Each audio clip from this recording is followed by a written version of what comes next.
semangatnya luar biasa. Seru, Cak. Seru-seru, Fat, sampai merinding loh saya, Fat, karena memang semangatnya luar biasa, apalagi kita masih ada beberapa jam lagi menuju debat. Betul. Fat, tapi kita juga mau tahu nih mengenai visi dan misi masing-masing paslon Penting terkait itu. dengan tema debat. Oke, kita akan coba lihat tadi sebelum kita dengarkan bagaimana visi misi dari para juru bicara pada sore hari ini. Kita akan tampilkan dulu. Kita mulai dari paslon nomor urut 1 untuk visi misi di tema pada hari ini. Ada beberapa visi misi yang kita tampilkan nanti. Ya, ini adalah program unggulan nih dari pasangan nomor urut 1. Kalau kita lihat di sini ada tulisan KPR untuk semua, ya, KPR untuk semua. Lalu kemudian 2 juta hunian terintegrasi antara apa nanti kita tanyakan ya. Lalu ada kemudian DP 0 rupiah yang tadinya di Jakarta mau dinasionalkan. Ada pula ini dari program pendidikannya. Nah, program pendidikannya ini ada akses pendidikan berkeadilan, lalu kemudian percepat pelaksanaan wajib belajar 12 tahun, tidak lagi 9 tahun, tapi 12 tahun dari PAUD sampai SMA, lalu meningkatkan kesejahteraan guru dan juga tenaga kependidikan. Ada juga perluas akses pendidikan, Caca, untuk sekolah anak berkebutuhan khusus, lalu meningkatkan kualitas guru dan tenaga kependidikan melalui pelatihan dan juga beasiswa, juga mengurangi beban administrasi guru melalui pemanfaatan teknologi. Ini beberapa program kerja dan juga visi misi dari Anies Muhaimin. Nah, ya sekarang kita ke ini masih ada terakhir, Cak, silakan. Juga, ya. Oke, ini kesehatan ya. Sekarang kita lihat ini diantaranya adalah mengenai insentif kader kesehatan, ada juga menurunkan stunting melalui pendampingan ibu hamil dan juga Indonesia adil makmur untuk semua ini ya menjadi tema besar ya paslon nomor urut 1. Ya ini. Sudah kami hadirkan untuk Anda. Sekarang kita menuju ke paslon nomor urut 2. Kita tanyakan dulu, Cak. Ya. Ke paslon nomor urut 1. Bagaimana penjelasannya? Ya betul. Supaya satu-satu semua bisa tercerna dengan baik. Oke, saya minta ke Bang Hidayat untuk menjelaskan nih mengenai tema hari ini apa saja yang kemudian akan menjadi yang dipersiapkan secara khusus oleh Pak Anies Baswedan. Silakan. Ya, pertama kami ingin juga mengamplifikasi apa yang disampaikan oleh Profesor Eko tadi ya, bahwa ini adalah debat terakhir, debat pamungkas, dan temanya adalah banyak sekali mengenai manusia di dalamnya dan ditambahkan dengan teknologi informasi, karena kita tahu banyak di luar sana yang sudah menganggap teknologi informasi adalah ancaman buat pekerjaan klasik, pekerjaan tradisional yang bisa digantikan oleh robot. Nah, ini kandidat kita akan menjelaskan itu bagaimana negara seharusnya bertindak. Nah, ini disampaikan tadi bahwa visi besar dari debat saat ini adalah menekankan kepada pentingnya perubahan, keadilan sosial, adil dan makmur untuk semua. Dan kalau kita tahu bahwa hari-hari ini ya kita menyaksikan satu fenomena yang luar biasa mengagetkan buat kita di dunia pendidikan, misalkan UKT menjadi mahal, ditawarkan pinjol, kemudian juga ada isu bagaimana stunting itu disikapi dengan cara belanja yang terlalu boros, tetapi akar masalah tidak dimasalahkan. Nah, saya kira kandidat Amin ya dengan background Pak Anies Baswedan dan Muhaimin Iskandar, seorang negarawan yang sudah melalang buana di dunia publik, beliau ingin menyampaikan bukan hanya sekedar bagaimana ingin mencapai target itu, tetapi ingin mengajak kepada publik, lihatlah rekam jejaknya. Apa yang telah dilakukan oleh Anies Baswedan ketika jadi gubernur. Banyak sekali perubahan, banyak sekali peningkatan ya, IPM ya, itu melalui peningkatan di Jakarta, kemudian pendidikan, dan yang paling penting adalah yang sering dilupakan oleh banyak orang adalah pendidikan usia dini PAUD. Dan saya kira Pak Anies Baswedan adalah satu-satunya kepala daerah saat itu yang sangat concern, bahkan mendirikan PAUD negeri yang dibiayai oleh Pemda. Jadi usia mengatasi stunting dan juga menjadikan manusia Indonesia itu manusia berkualitas, itu mulai dari usia, bahkan dari ibu hamilnya sampai kemudian pendidikan PAUD-nya, sekolah dasarnya sampai sekolah tinggi dan kuliahnya. Saya kira itu semua akan komprehensif disajikan dan saya kira semuanya dilakukan dalam kerangka membangun kesetaraan dan keadilan. Oke. Sekarang kita menuju ke 02, ini Prabowo Gibran, tapi apa saja program-program unggulan dari paslon 02, ini dia pemirsa. Kita tampilkan lagi ya. Kita tampilkan lagi. Silakan. Pertanyaan saya geser nggak ini ya supaya nggak nutupin. Ya, Jadi, aman. oke aman kalau ini ya. Oke, ini sudah pasti Anda tahu bahwa makan siang susu gratis ini menjadi program unggulan dari 02 dengan anggaran ini 400T per tahun. Bahkan mereka punya tagline bersama Indonesia Maju menuju Indonesia Emas 2045. Oke. Itu untuk memberikan manfaat kepada ibu bahkan juga anak-anak. Ada makan siang dan juga susu gratis. Lantas bagaimana pemirsa dengan sektor pendidikan?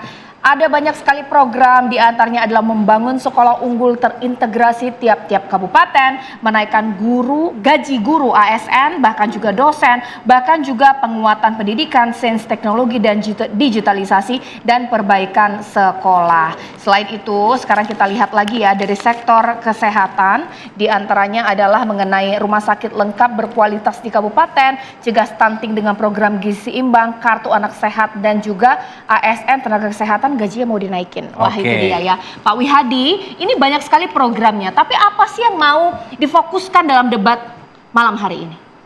Ya, salah satu hal tadi yang pertama kali disebutkan adalah makan siang gratis. Ini banyak yang mempertanyakan makan siang gratis ini. Bahkan banyak juga yang pesimis makan siang gratis ini. Tetapi keyakinan kami, pasangan kami Prabowo Gibran mengenai masalah makan siang gratis ini bukan sesuatu hal yang begitu saja, yang datang begitu saja, tetapi sudah melalui penelitian dan kita sudah melalui apa yang mesti harus kita capai dengan makan siang gratis. Karena dengan makan siang gratis itu, yang terjadi adalah perbaikan gizi pada anak-anak kita. Perbaikan gizi ini diperlukan untuk dengan makan siang gratis mereka itu di mana mereka bisa makan dengan gizi yang baik dan diberikan susu yang baik. Dan ini dilakukan oleh Pak Prabowo pada saat 2006 dengan memberikan susu.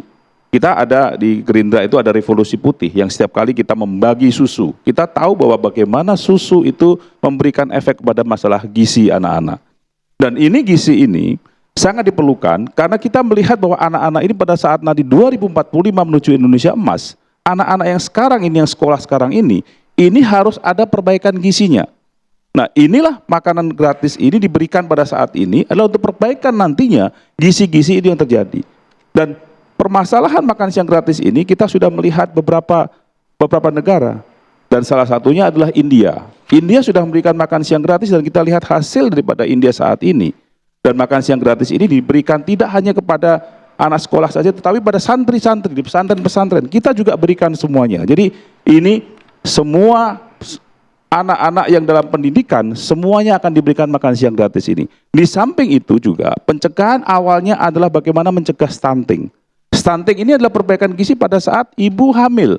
Ini sangat diperlukan juga mengenai stunting ini. Baik. Dan ini adalah program yang memang sangat-sangat menjadi tagline kita karena di mana-mana kita selalu kampanye makan siang gratis gitu kan. Makan siang gratis ini akan selalu berkelanjutan dan ini salah satunya.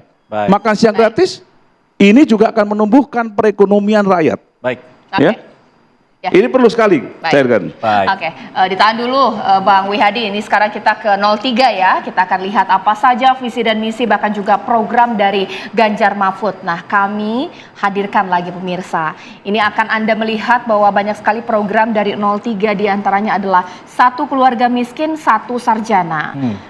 Di mana menganggarkan 200T per tahun jika terpilih dengan tagline menuju Indonesia unggul. Kalau dari pendidikan ini juga yakni adalah guru dosen sejahtera, berkualitas kompeten, wajib belajar 12 tahun gratis, integrasi pendidikan dan juga pelatihan vokasi. Wah, ini terobosan yang akan dilakukan oleh 03. Sementara untuk dari sektor kesehatan seperti apa ya? Nah, dari sektor kesehatan yang akan dilakukan Ganjar Mahfud jika terpilih satu desa satu puskesmas, ada layanan konsul keliling atau calling, dukung gizi layanan kesehatan ibu hamil dan menyusui, stunting di bawah 9% dan nomor darurat kesehatan mental gratis dan pos keliling di kampus. Wah, ini Mas Ciko, ini kan luar biasa ya, banyak sekali program-program. Nah, tapi apa yang mau difokuskan dalam debat malam hari ini?